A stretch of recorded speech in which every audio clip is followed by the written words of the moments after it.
Okay, everybody, how's it going? Thank you for your patience. I'm glad you're here. Today, we get to go back to mechanics and materials. And we get to find, what? No, we get to use Ansys to do some of the same problems we did in pre-home X back in mechanics and materials. Except the user interface obviously is a little bit more developed, okay? And so we'll get to show you how to do some of these things, and then on Tuesday you'll have the opportunity to do a lab, okay? And so that will be due at the end of that time, but there's no post lab, so you'll be happy about that. All right, so you get to work on a diving board, right? And that will also take into some of your experience with design of mechanical components. You remember impact, how we calculate that roughly? Okay, so it'll be kind of a blast from the past. So of course, there's a special video and tutorial just for that lab, and there's also a little bit of there's a MATLAB script as well. Okay, and there has been some question about whether or not the TAs are in the labs. The TAs will be in the labs, okay, on Tuesday.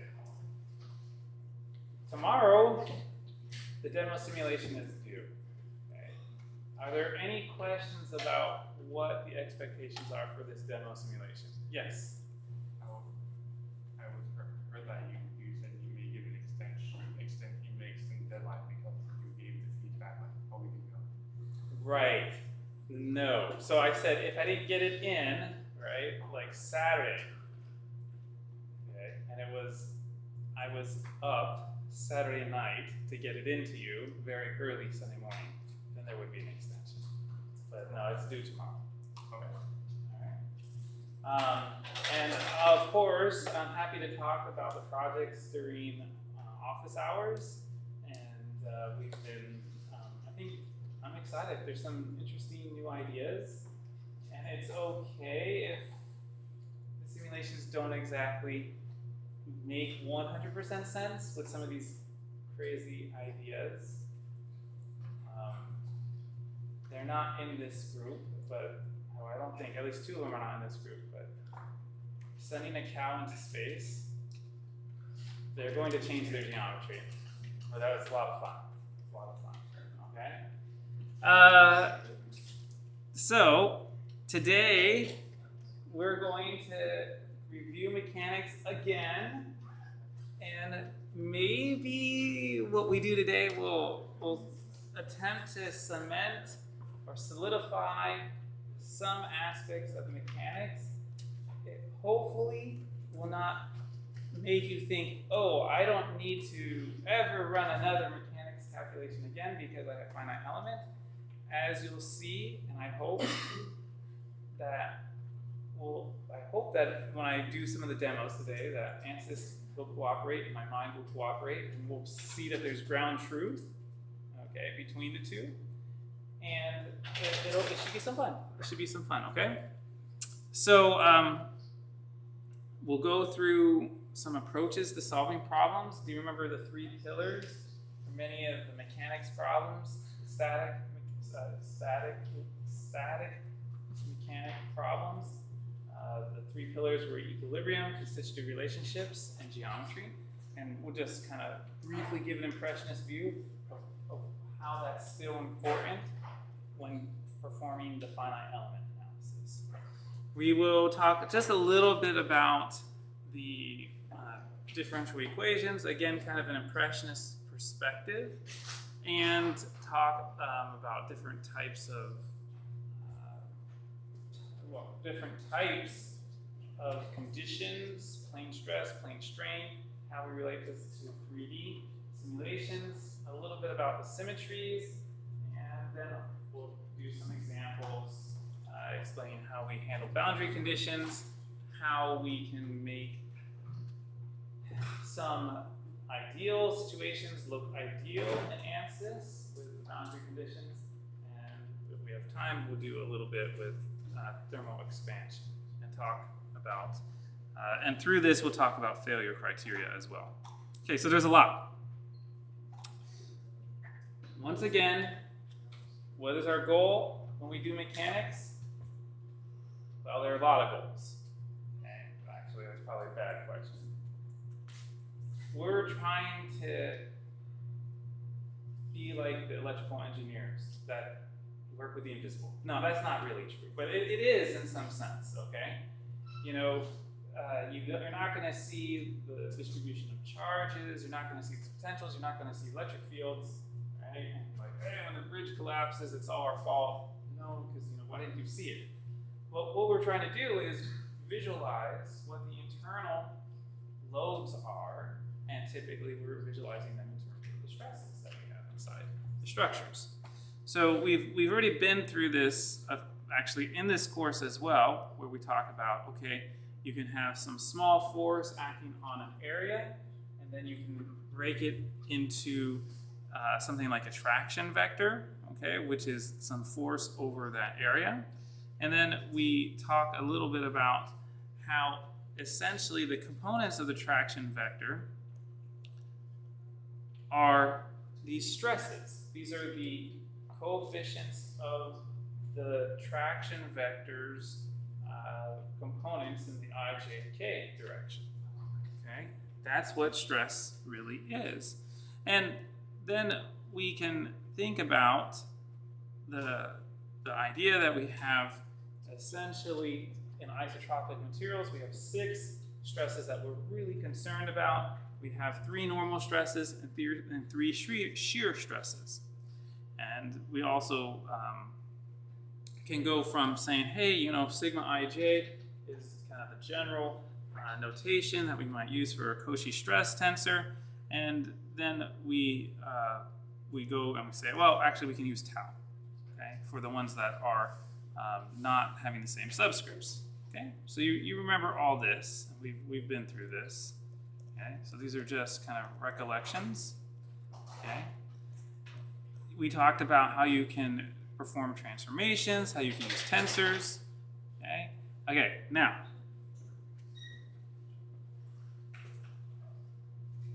which is your favorite mechanical material property? Which one do you like? Any? Bobby? Sure.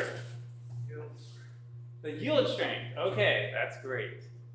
Okay, yield strength is very important. Why do you like the yield strength so much? Because up until you hit it, everything is nice and linear. That's true, right? You can go up and down, and you can load and unload, and you should get right where you were before. But you're probably doing some stuff with fatigue if you've taken DMC, right? And so if you do a lot of cycling, we're going to cover fatigue in our next meeting together. Okay, we're gonna skip that for now, but you have some idea that you can form these microcracks that become problematic, even though you might be less than the yield strength of the material. Okay, because you can imagine 0.9 times the ultimate tensile yield strength could be less than that. That's what we call the tensile yield strength. So good. What's another property that people really like, and why?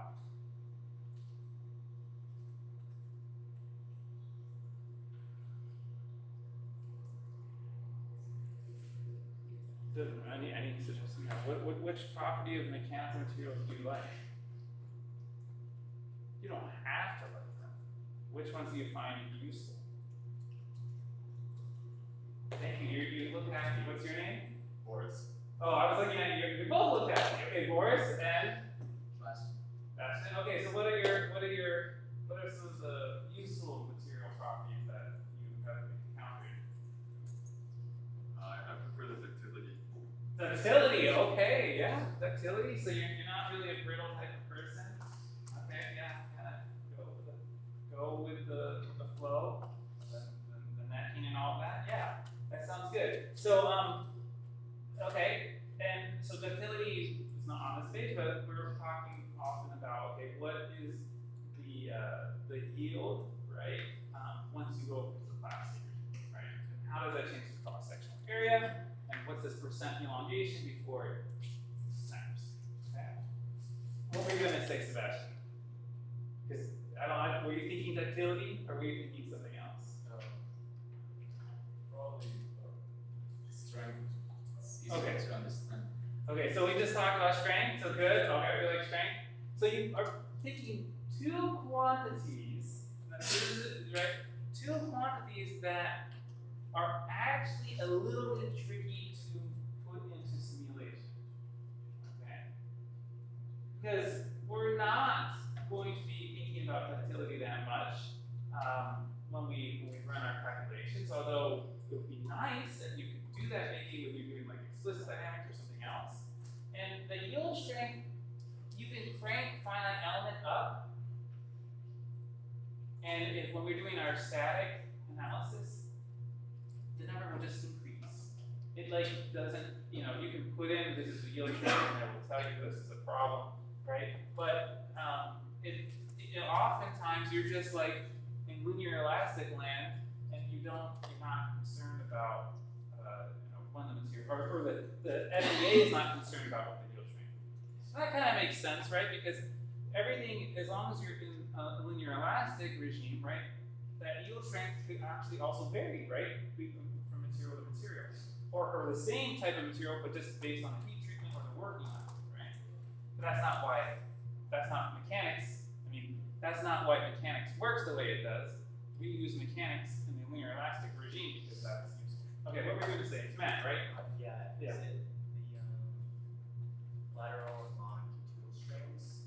Okay, so those aren't really material properties, right? Those are more like attributes that we keep track of, all right? So these are material property relationships for normal stresses and strains, right? So those are strengths. So those are, yeah. No, there's not one right answer here. I'm just saying what material properties do you remember and you use, maybe I should say you have used in some way.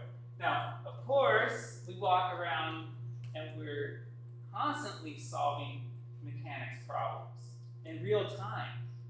Okay, we just don't realize it. It's like someone, I had my advisor was like, you like optics, right? Like there are all these complex calculations your eyeglasses are doing at the speed of light. All right, well, yes, that's really cool. Okay, I don't really perceive that.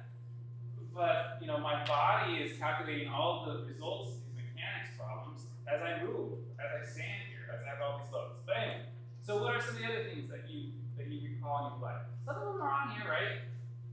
Some of them may not be. Yes. Poisson ratio. Okay, so Poisson's ratio is on here, right? And what does Poisson's ratio really tell us? Tells us the ratio of the strain in like the normal or the transverse direction. Right. With respect to like the axial direction. Yeah, so we get some idea that there are two orthogonal directions. If you're pulling on a bar, right, to the load that's being applied axially, and right, that's going to tell you how much you kind of shrink or you expand depending on whether that axial load is compressive or extensive, right? Yes. Do you think we keep track of the Poisson's ratio in our finite element? Absolutely, right? And we did that before, right? So that's something that we are going to track, and we are going to be able to visualize and see as we do our mechanics simulations. Okay. What's the biggie that's not on this slide? The elastic modulus, right? That's the biggie, right? We're going to be using that a bunch. And you can't do many mechanical problems without it.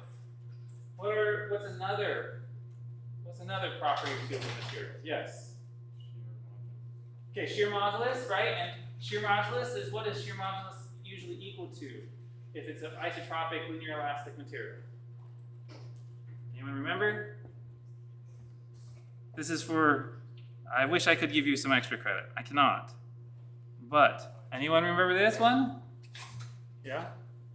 E over 2 parentheses plus ratio. Oh yeah, what's up? Okay. Yeah, that's absolutely right. Okay, so typically, well, if it's a rubbery material, the shear modulus is going to be about a third of the elastic modulus, right? And this, because a rubbery material would have a Poisson's ratio of 0.5. Okay? For many of the materials that we're dealing with, it's like 0.3. Okay, so It's whatever, E divided by 2.6. Okay, so yeah, and and you remember that this is important because it gives us essentially Hooke's law, but for shear stress and shear strain. Okay. Another material property. I can think of a couple other ones. One is you usually don't think about it when we do mechanics problems, but it's still relevant. And another one that we will use when we discuss temperature later. Yes? Thermal conductivity or Okay, so thermal conductivity. Ooh, so are you thinking heat transfer right now? Okay, that's why you like thermal conductivity. And we did a lot of thermal problems already, right? That's like, why did we do the thermal problems? Again, we did the thermal problems because those equations, the Laplacian and the heat equation are kind of simple in terms of the PDE. And that's why we kind of started this. And we could also bring that to our particle dynamics. Okay. So, thermal conductivity, though, thermal diffusivity, heat capacitance, not usually what I put in the mechanics category, but sure, they're doing heat mechanics. Sure, they're doing thermodynamics. Yes. Yeah, the coefficient of thermal expansion, right? And remember, there's a linear one and there's a volumetric one, right? If they give you the volumetric one, divide by 3. If they give you the linear one, run with it. Okay, that's the one you want to use usually. Okay. So these are some of the material properties, and then in simulation world, in finite element, usually also just you define the density. Okay, even though it may not affect the problem at hand, we'll still define it. Okay, and what's the density of aluminum?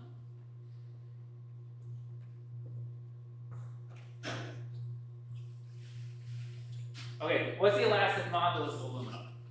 This is huh? 70 gigapascals. Good. All right. These things should go off the tongue. Steel. Duh! Not you, someone else. That's okay, because if you got one, you probably got the other. Yeah, what? What are the units? Yeah, all right, so around 200, 210 gigapascals, usually 3 times the elastic modulus of the aluminum. Okay? And now the densities. A little harder. Aluminum and steel. The two are big time materials. Okay, what's the density of water? Okay. Come on! We're engineers! Alright, the density of water? Oh, wow, that's precise. Alright, 1,000 watts. Okay. What? Meters squared? Alright. Alright. Okay, so first, yes, good. Alright, we're fine. I know this is a slip. Alright, this is a slip. Yeah, okay, so then what is steel more dense or less dense than water? Is aluminum more dense or less dense than water? Okay, so now, you know it's greater than 1,000 kilograms per meter cubed. Now tell me, what do you think it is? Yes? 7,000 for aluminum. That's more for steel. So steel is like 7,000 to 8,000. Alright? Like sometimes you might use 78 to 50. We'll do that later. Kilograms per meter cubed. Now, is steel more dense or less dense than aluminum? Okay, so now we got a range. Somewhere between 1,000 and 7,000. 2,700. Alright, kilograms per meter cubed. Right, I mean, at this point, right, if you go into the machine shop or you go around, right, and you pick something up, can you just pick up a piece of metal and be able to tell this is steel, this is aluminum? Right? And you look, if it's hollow, right, then you have to like, I have to think a little bit more, right? But if I give you a block of material, all right, as mechanical and aerospace engineers, hopefully you're like, yeah, that feels like steel. I think maybe when I do mechanics in the future, I'm gonna have to get a block of aluminum and a block of steel. And I'll be like, okay, you guys gotta weigh this, feel it out. All right? What were you gonna say, Spencer? What's that? Get a tungsten cube. Tungsten. Okay, no. I mean, like, yeah, we're not, no lead, right? No lead, no, like, yes. All right, good. All right. So, we have we have these relationships, okay, based on Poisson's ratio for the lateral strain and the ratios between the axial strain and the lateral strains, okay, in two directions, okay, and we can also, right, recall that if we know the Young's modulus and we know the Poisson's ratio and we know the state of stress, we can also figure out what the state of strains would be. And we could invert this matrix and we could go backwards to figure out what the state of stress is if we know the state of strains for a linear elastic isotropic material. Okay. Now, do you remember there were kind of 3 steps to solving problems? What's the first thing you do when you get a mechanics problem? Set equilibrium. Look, equilibrium, that's what you do. Okay, what's the next thing you do? Remember there were like, you could draw like 3, hardly anyone ever did it, right? Because I'm not very disciplined about doing it either when I'm doing problems.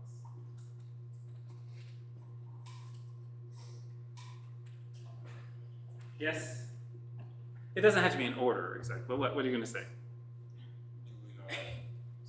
These are the categorical things.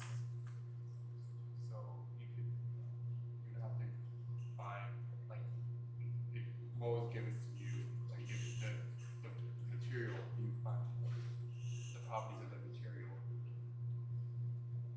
and Use equations, that's good, yes. Properties of materials, equations, I'll give it to you. That would be, well, I'm going to put here as a third thing. That's going to be constitutive relationships. Okay? Right? The constitutive relationships are the ones that relate the material properties, or relate stress and strain to each other, essentially, through material properties. Okay? So what's the other one? Yes? Free body diagram. Okay, so free body diagram I put under equilibrium. Okay? But there's something else. So we've got our equations that describe stress and strain relationships, but through material properties. We have equilibrium. And, yeah, let's go back here, yes. We said for some work equations. Right? Okay. So yeah, I'm gonna say that's still kind of under the category of equilibrium, although we don't usually think, we think some about strain energy, and we will think about it, but that's off a little bit more on the constitutive side. Okay? Boundary conditions, people. What category is boundary conditions?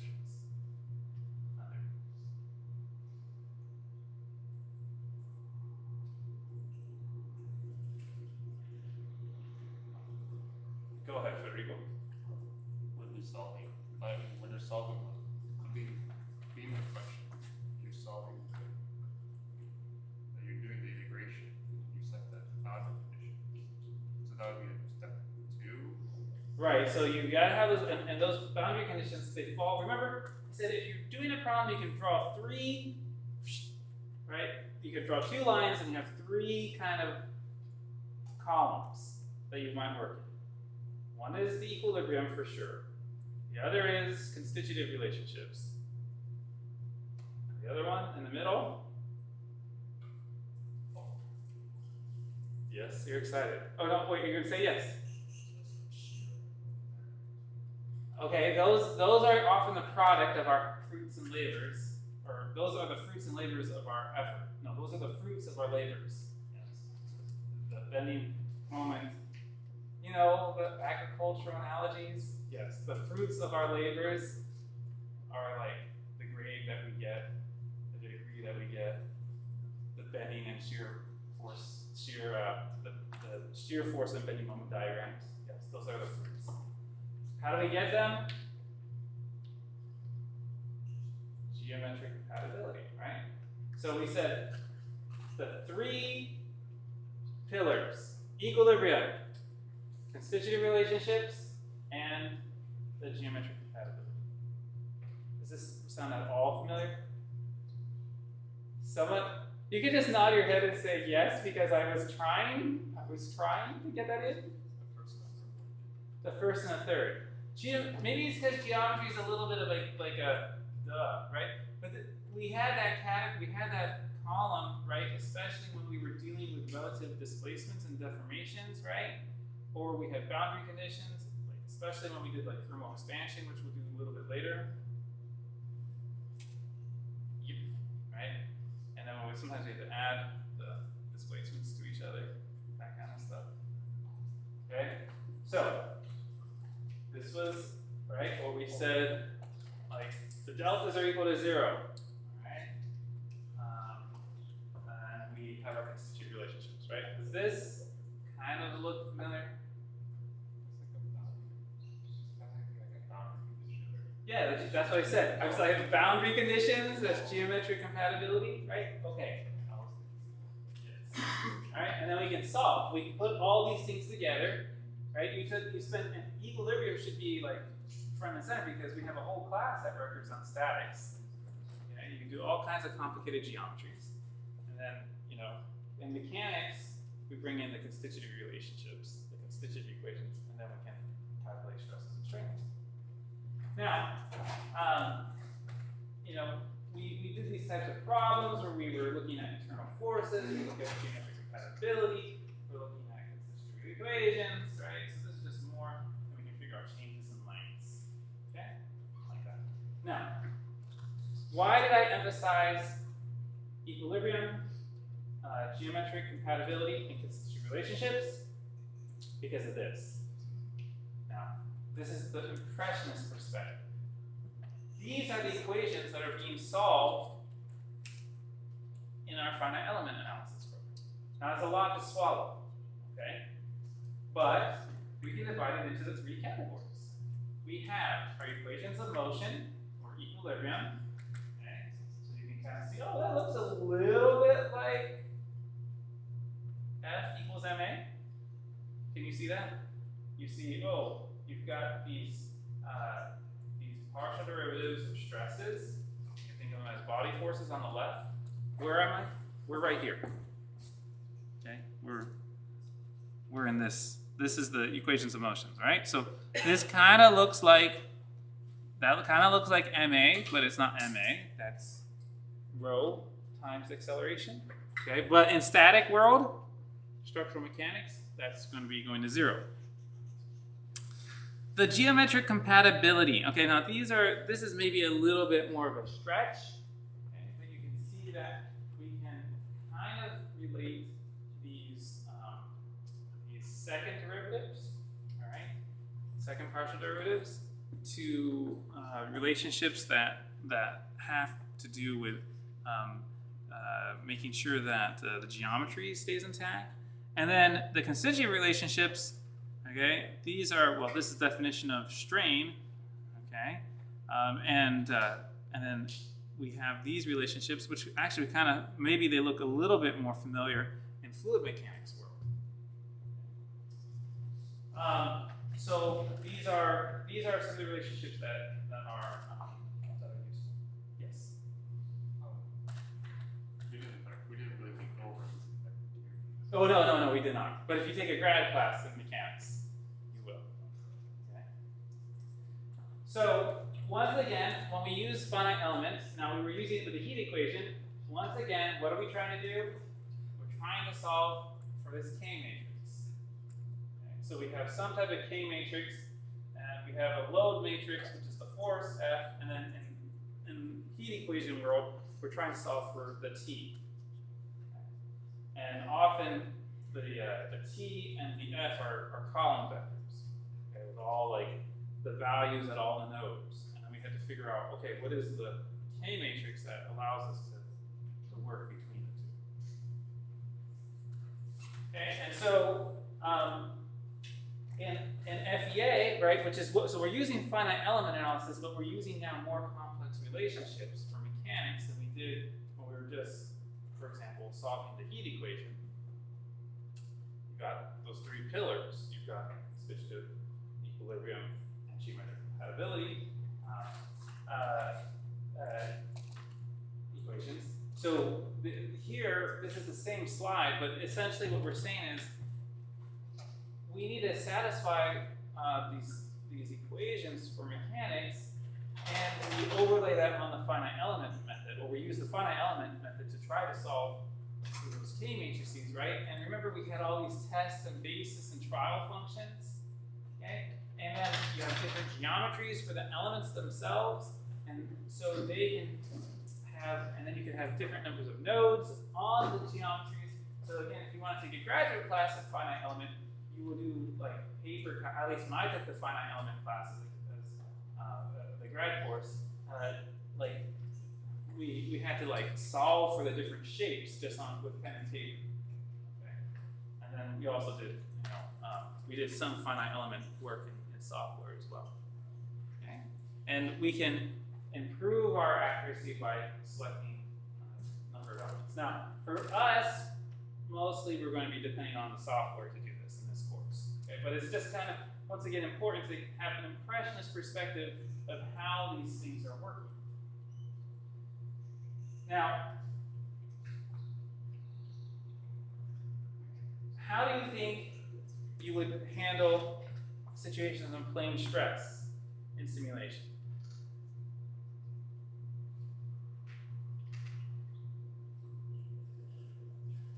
What would you do? Or what does the geometry look like? It's there, right? Remember, plane stress was when we had typically finished sheets, okay? And the stress would be uniform, okay, throughout whatever the thickness. And we could use this idea of plane stress when we were doing things like more circle. Could also use it when we had thin wall pressure vessels. Now, if you have, so you can kind of, and we will do something that kind of looks like plane stress today in a few minutes. On my watch. And so that's fine. We're just going to kind of use regular volume elements, but there are different types of elements that are specifically designed for doing plane stress and or thin walls, and they're often called originally shell elements. Okay, so if it looks like a shell, you can pick those types of elements and you can use them. We're not going to focus on them too much, right, but this is just to kind of highlight that there are kind of different types of problems that you're dealing with. Plane strain, okay, this is usually a thicker material or plate. So in this case, you're going to be using more volume elements. Okay? But you can typically use these volume elements across. They're really nice and flexible. Okay? They're not going to be so dependent on how thick or how thin you are. And when you do in finite element, sometimes you have to think, oh, is it going to be more accurate or less accurate than what I can do on pen and paper? And you're hoping that by capturing all the geometry, that what you produce or what you use in finite element will be more accurate than what you can calculate or on pen and paper. All right, so we have these kind of true two cases. Strain. Now, Professor Singer likes to emphasize symmetry. And I guess, symmetry is beautiful. Like, if anyone play with Legos still? So the other day, it's actually my son's birthday today, so it's kind of fun. I had to get home at some point, and we'll have a good time. And we were playing with Legos, right? And it's like, why am I sharing this? It's just because it's natural. I think with Legos in particular, if you're making vehicles or something, you just almost automatically make things symmetric. At least that's kind of how I was. So we were playing the other day, and I was trying to make like a little plane with pieces or something. It looked horrible, but it was symmetric. I had my left-right symmetry. So in particle dynamics, the symmetry that we talked about was the hard wall. So the balls would hit that wall and they'd bounce off like that. In finite difference and the time domain with the heat equation, what we said is that if we had an insulating wall, okay, that was like symmetry symmetry, right? So it's like, oh, there's an insulating wall, and so it's kind of like, it's almost like a plane stress problem. Okay. No, that's not the right analogy. Sorry, take that back. But the idea was that if you have an insulated boundary condition, right, it's as if that thing is really, really good. And then you have fluids. Well, I gotta be careful. So yeah, it could be adiabatic. Yeah, but then that's steady state as well. Okay, so, but anyway, it's adiabatic. That's the boundary condition that we think of as symmetry for finite difference. For fluids, we've talked about the no slip condition, but that's not really a symmetric situation. What's actually the symmetric one is the no shear.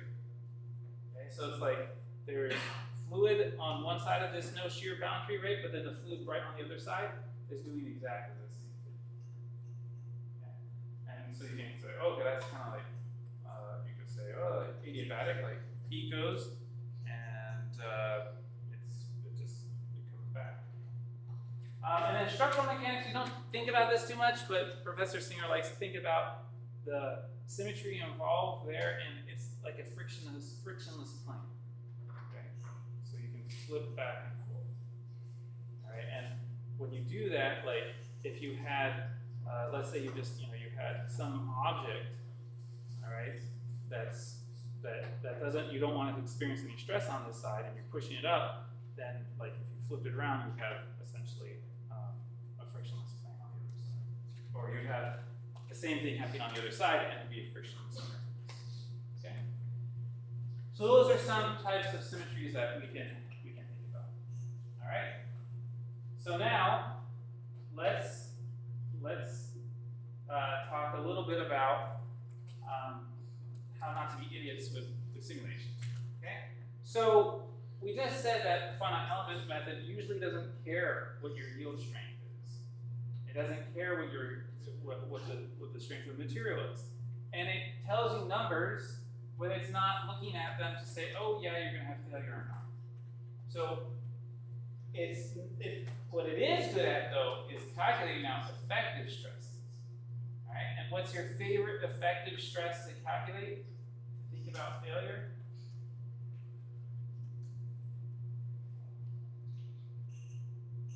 Or what are some of your effective stresses? I've got a complex load, right? I've got an element, and I've got normal stresses, I've got shear stresses. How do and I have a yield strength, how do I figure out? Yes, Bobby. Yeah, so Volumnices, right?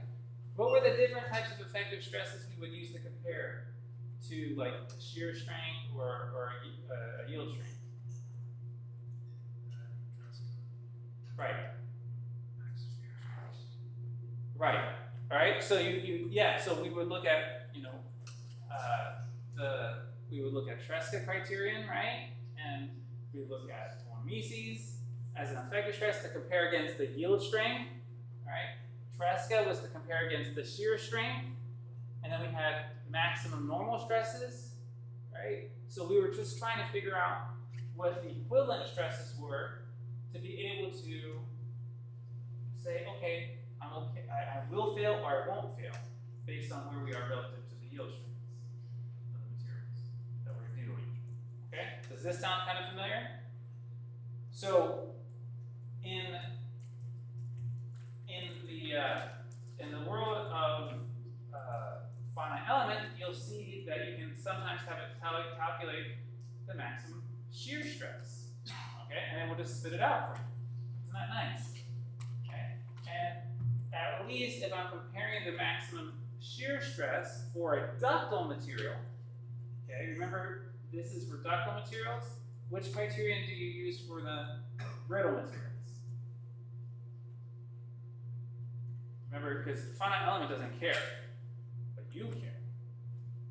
Well, I hope you care. Those of you who are still here and awake, I hope you care. All right. Which criterion do we use for brittle materials? Quadrant 2. What do you all think? Criterion for failure for brittle materials in mechanics. You're in quadrant 4. So quadrant 2 is over there.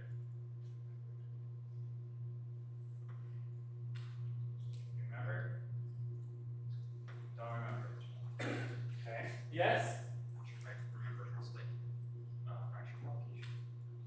Fracture propagation. Well, so fracture happens usually with fatigue. Okay. We're talking about a criterion, right? Remember we had different failure criteria? And maximum shear stress is this one. This is for brittle, or this is for ductile materials. There was another one that we used specifically. There are a couple actually that we use for brittle materials.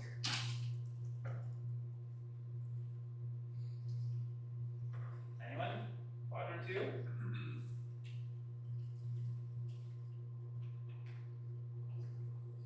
Remember we had some examples, things were shattering, and we didn't care about the shear stress, cared about, yes, Andrew. Yes, right? It was a maximum normal stress theory. Okay, that's what we use for brittle materials. Okay? So, and von Mises, which one do we use? Which one is von Mises relative to? Brittle materials or ductile materials? Yes, that's right. Why is this? Because the von Mises stress criterion is based on maximum distortion energy. Okay? And the basic idea, okay. Right, there's this, the basic idea is that a ductile material, you throw it in the water, and it goes to the bottom of the ocean. You throw it in the ocean, it goes to the bottom of the ocean. Okay? If it's just a solid chunk, I'm not talking about a pressure vessel that's hollow on the inside, right? But if it's just a solid chunk of metal, is it going to fail? No, because it's all hydrostatically being loaded at the same. Okay? Shear occurs when you have distortion. Right? And you're like, well, but I'm just loading it axially, like I take my bar, right? I just, it's a ductile rubbery material, right? I only have a normal stress. Why do I care about maximum shear stress then? Why does my rubbery material care?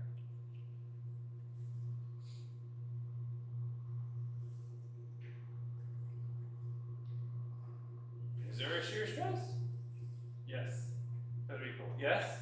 And how, Brady, may I calculate that? If it's just axial loading.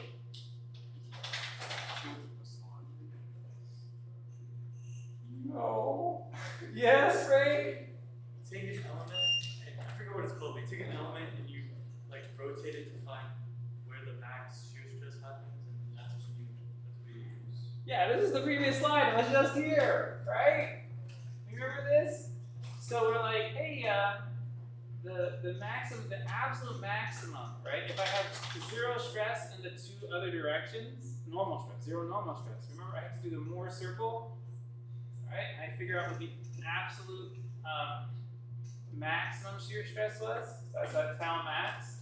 It's just the normal stress, the principal stress divided by 2. If it's uniaxial load. Okay? So, we're going to do finite element. We have to be able to interpret the results. Okay, and maybe I need to change my questions a little bit. Now I mean, well, not for you all. You all will get what we get. I'm realizing though we have to understand what the pretty pictures with the colors in them on the finite element mean relative to would break or not. Okay? And even then it's very complicated. It can be complicated. Alright? So this is how you would calculate these are ways that you would calculate the equivalent stress due to von Mises. Alright? Von Mises is fun because this one is kind of like a no-brainer. I have my material property sheet. It says the yield strength is 100 megapascals. And this calculates an equivalent stress on every element in your finite element simulation, and you're just like, please, please, please be less than my maximum or my tensile strength. Okay? And it accounts for any distortion that might be happening. This is for a ductile material, of course. Any questions? Any thoughts? Anything you would like to add to this review of mechanics? Yes. So we can assume like for like some. What's that? So for the plane stress, you always see like the element. There's some like it usually has some nominal angle like theta to it. When you stretch it, you would assume that like the tiny plane in that material has some angle. Like what if it's like is it at 0 or? Well, if you take a thin sheet of material and I stretch it in 2 directions, okay? If I'm stretching it by the same stress, normal stress, in both directions, what's my shear? In-plane shear stress.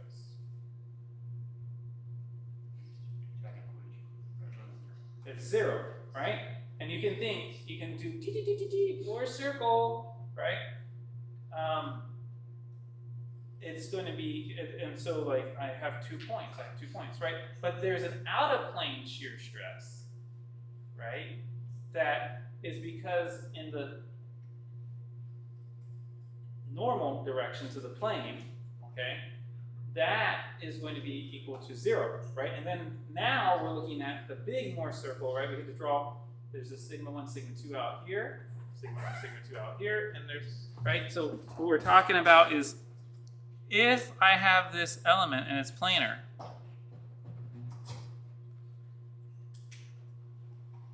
right? And it's just sigma x is equal to sigma y is equal to sigma x, right?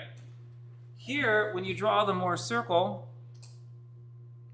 you're going to be saying, oh, I'm here, and I'm here again, sigma x, all right? Sigma 1, sigma 1, 2, whatever you want to call it. But there's a component, a 0 component of stress, okay, normal to this plane. And then when I look at this circle, I see that the tau absolute max, right, is going to be equal to 1/2 sigma x. Okay? Did that help answer the question? Maybe? Right? If I only have one, if it's uniaxial loading on a plane, on a thin sheet of material, then I will have in-plane shear stress as well. Okay. Yes?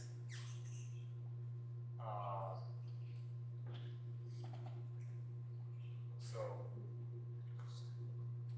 I might just be like something. So when you're doing more circles, always the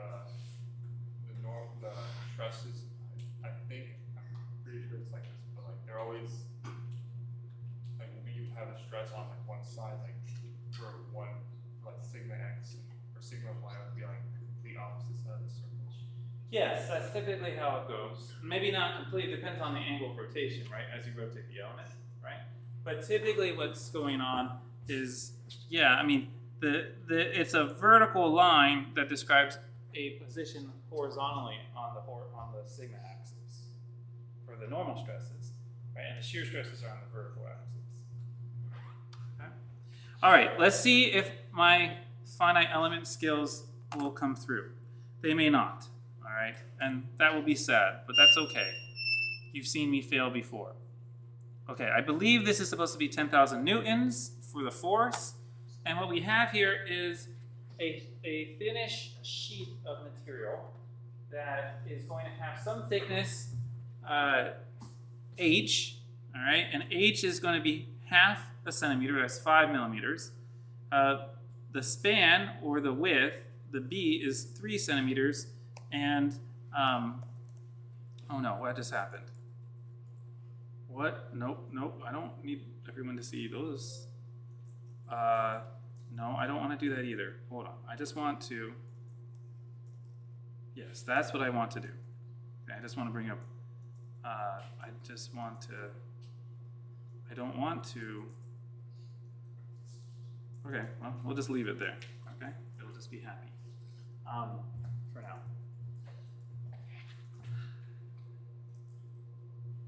What is, okay, so workbench is working. So what we're going to do is define this geometry. Okay, so it's a plane, or a plate, I guess you could say, and it's 15 centimeters long. It's 3 centimeters span and half a centimeter thick. All right, so you come over here, and I guess this is the first time we haven't really used it, but here's static structural. We bring this in. We're still going to use space claim. We're going to actually do 3D though, so that'll be fun. So if you come over here, right, and you know how to toggle this on and off now, right? The properties, if you don't see them, well, okay, you toggle it off like that, but if you don't see the properties, you can do that. So we're going to be doing 3D, and we're going to be using space claim in this case. For the example problem, you might want to make sure you have a good computer, a reasonable computer, because you're going to use the design modeler instead. It's a very simple geometry for the lab, but nonetheless, we know that design modeler is a little more intense. And so we're going to draw a rectangle with appropriate dimensions, and then we're going to pull it up just a little bit so that we can give it the thickness, and then we'll pull out. All right. I clicked on it, right? Yeah, it says it's starting space claim, so it's still thinking. And we'll also need to give it material properties. So those material properties actually will come in the engineering data in just a minute. So let's first try to build the geometry. Try. I've been thinking about getting a new computer or a new laptop. I like this one though. It works so nicely. All right, so we're going to go ahead and click on the Z. So we're going to extrude in the Z direction, and we're going to draw in the XY plane. We're just going to put a little rectangle here, and we click once on the origin. We come out, and we can pick our hands off the mouse, and we said 150, we're going to do 15 centimeters, which is 150 millimeters. And then you can hit tab, all right, and that will take us to the next dimension, and we said that this one was going to be 3 centimeters, so this is going to be 30 millimeters. Okay. Hit enter. Okay, we can end the sketch. And now we have this surface. We can rotate things a little bit. And it's just a flat plane. Very boring. So then there's this pool. It's already selected, but we can come here. Now this is a little tricky. You click on the arrow. You pull, and with my left hand, or I guess if you're right, whatever. I haven't let go of my mouse button. And now I type in 5. Uh-oh. Did I do something? Okay, well, I hope I didn't do anything. 5 millimeters, enter. Okay, and now that's the right thickness. Okay. And we just hit close. Before we go into the model, let's talk about the engineering data, which is a chance for us to define our material properties. So structural steel, as you know, is the default that just comes up, at least by default. And we'll just call it general steel. Okay. And here, what you would probably see is something like this, where just like it should list a bunch of different material properties here. And we're talking about general steel. So the physical property that we're going to have density. And you just bring it, click it down, hold it, and bring it down there. The density we can use here, let's say 750 kilograms per meter cubed. We go back, click on properties. We'll have a Eventually, we'll have a coefficient of thermal expansion, so we'll go ahead and put that in now, even though we won't use it initially for the problem we're looking at. This one we can do, I mean, maybe 10 is better, but let's just do 6, because that's what I did in my future example. 6e to the minus 6, like 10, 12 often is maybe something you'd see for the coefficient of thermal expansion for steel, but 6 is what I used. I'm not quite sure why. Then linear elastic, I click over here, and we're going to do isotropic elasticity. We're going to bring that over here. And then we have some nice fields. The elastic modulus, the Young's modulus. So what is it for steel? 200, right? 200 gigapascals. So 200 E9. And Poisson's ratio, we're just going to use 0.3. All right? So that should do it for the engineering data or the material properties of the material we're using, except, okay, if I come back here, you don't have to do this, but it's often nice to do so. You go ahead and you set this to be the default solid material. So that way, instead of it automatically becoming steel or structural steel, their default, it becomes our general steel. We can then go ahead and just double click on the model.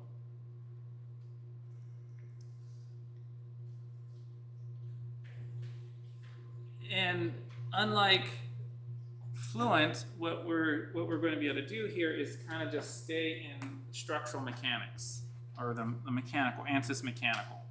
Okay, so like Fluent, sorry, when you're using Fluent, right, you had the meshing tab, and you did the meshing. Here we can do meshing and our analysis in the same sub-app, I guess you could say, in mechanical. There are ways that you can get fancier results like post-processing and stuff than what we're going to do, but this should be pretty straightforward, I hope. Now, while we're waiting, let's just go back and look at the geometry. Okay, so here we said 15 centimeters long, span of 3 centimeters, height of 5 millimeters. If we have 10,000 newtons here, all right, and we do force divided by, we have force divided by the cross-sectional area, that should give us a normal stress. Okay? So that'll be one thing that we want to look at. We can also calculate out a strain, okay, based on the elastic modulus and based on the constitutive relationships that we might have, or the material property relationships. Now, these are back of the envelope calculations, and what we see here is that the sigma x in the normal direction, or in the axial direction, should be about 67 megapascals, which should be less than the 100 megapascals. Okay. So let's come in here. It's looking pretty good. If you look at your materials, it does bring in both. Okay, but if you click here, it says it's assigned to one body, that's good. That's what we want. We want it to be assigned to that body. Geometry, we just have one solid. That's good as well. So we can go ahead and come into meshing. So in here, you can see that the units that we have are microns. That's probably a little bit small. Let's just go ahead and bring it into millimeters. Okay. Kilonewtons, sure. Well, let's do millimeters. I don't know. This one right here is pretty good. All right, so metric millimeters. Okay, and so this hopefully looks like it should. All right, it's supposed to be about 15 centimeters long. All right, and it seems to be, more than twice this 6 centimeters that we have here. Okay, for the mesh, we can right-click and we can insert the sizing there if we want, or we can just come over here and we can go ahead and we can put in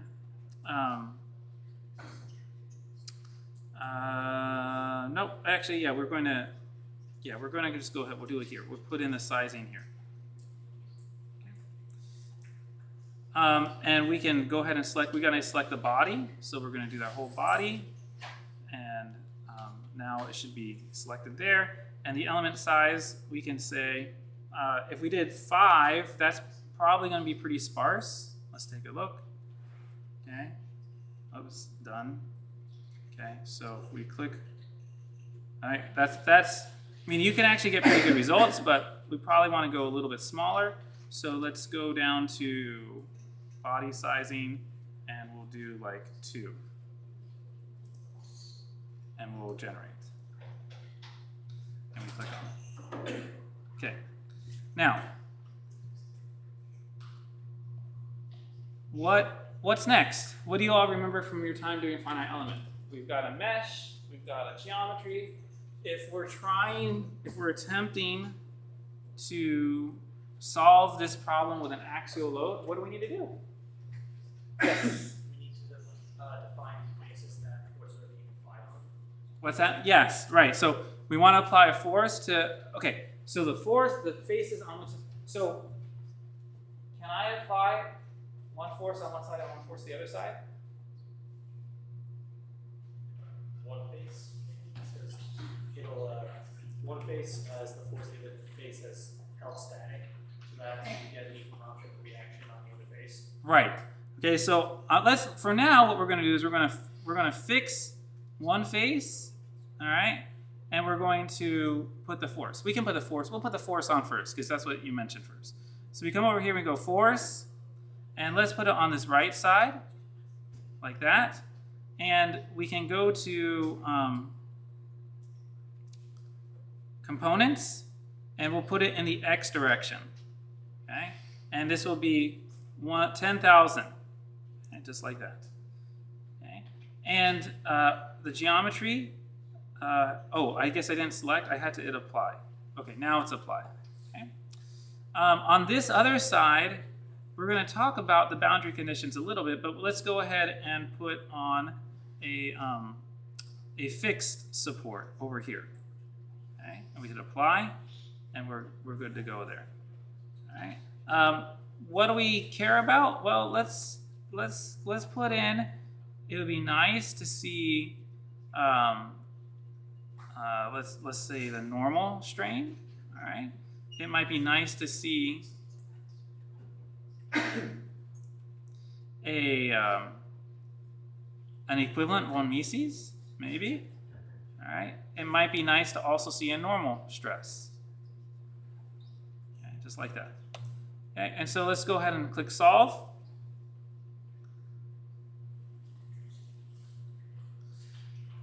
And we wait. So hopefully, if we did this right, and if my calculations were right,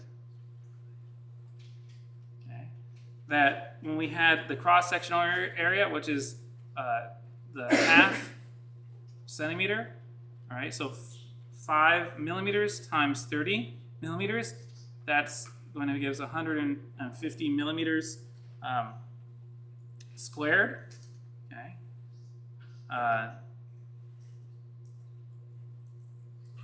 And that should give us 67 megapascals. So let's see what we get. All right.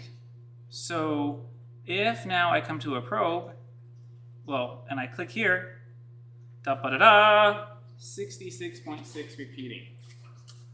Bam. All right, so that's right in line with what we want. Now, what's going on over here?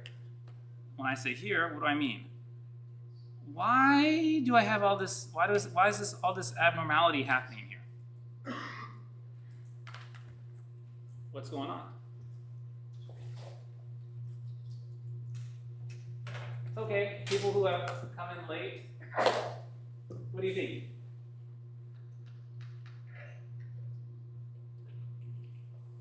Why is that not 66.7 megapascals there?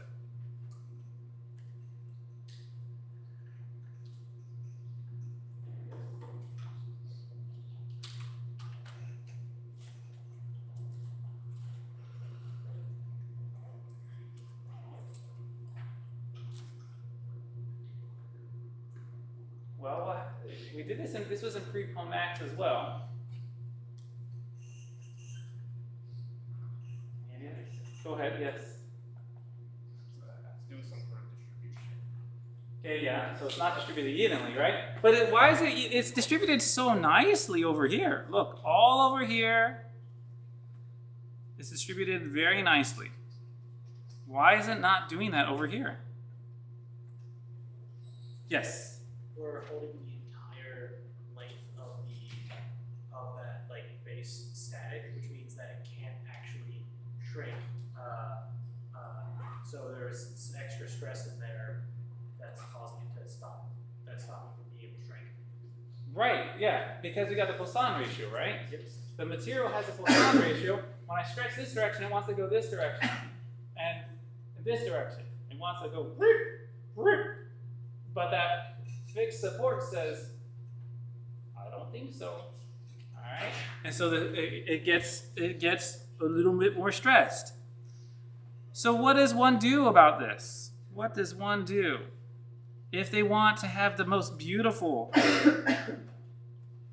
depiction and have it just be uniform across the whole material? What could I try to do? All right, because this is the textbook. And now you're telling me this is not textbook. Is this more real? This is actually probably more real, okay, in a lot of cases. How do I make it textbook, though, if I want to? How could I change the constraint on the left side?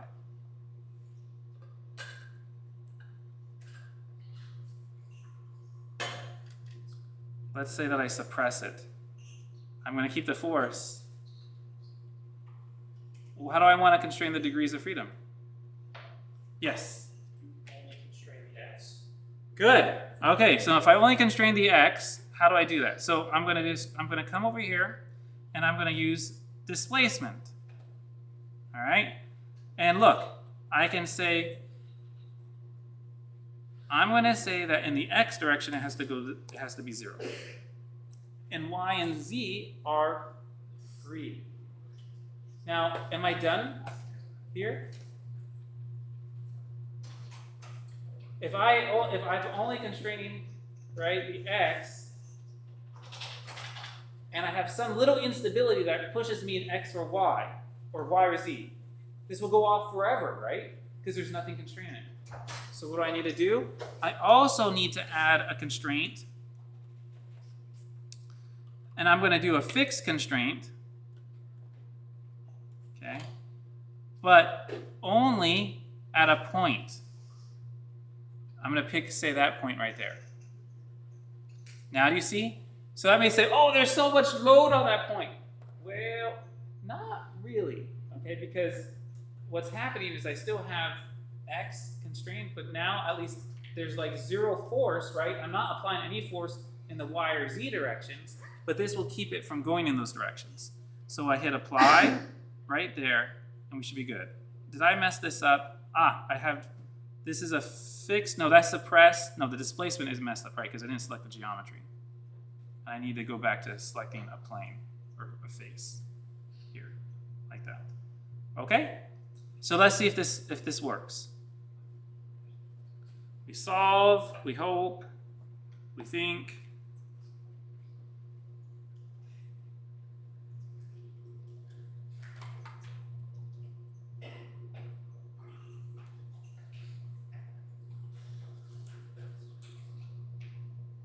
Stressing you out. Okay. Oh, so what happened here? Did it work? I may not have, so I had a fixed support at that vertex. Displacement was free in the y and z. The normal stress, boom, uniform. Like that? Okay. So these are some of the things that you can play with. This is maybe the most important thing I will say with respect to simulations in statics. When you're doing structural statics, your part cannot be floating in free space. It must be constrained to ground somewhere. Now, I'm not talking about Ansys extension. I'm not talking about those kind of fancy things where everything's flying around and bullets and you've got all the stresses. No, that's different, okay? But if you're just doing your typical static structural analysis, you've got to pin or you've got to fix something to the ground. Okay? Otherwise, you can't solve those equations. You need a boundary condition that grounds you. Now, whoops. I am running out of time again, but let's just do. Oh yeah, okay. No. There, that's what I'm looking for. Okay, that's sad. All right, so let's now look at a cantilever situation. What do I do if for a cantilever beam? Well, I just got to change the direction of the force.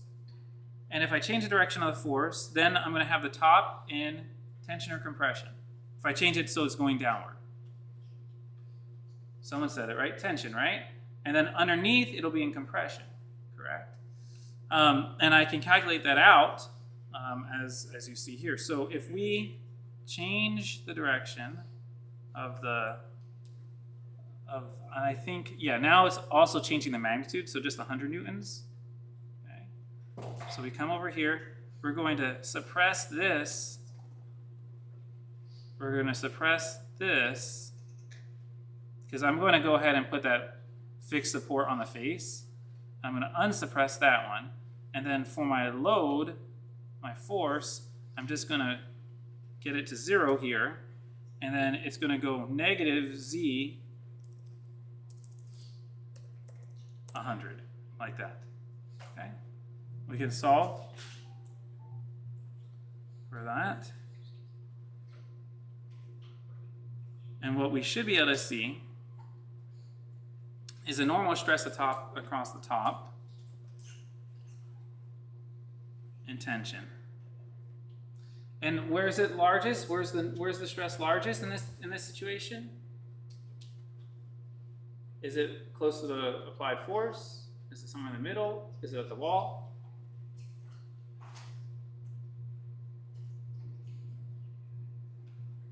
You Frank? By the wall. By the wall, right? That's where the bending moment, remember we calculate the internal bending moment, that's where it's going to be the largest. Okay? And so if we look here,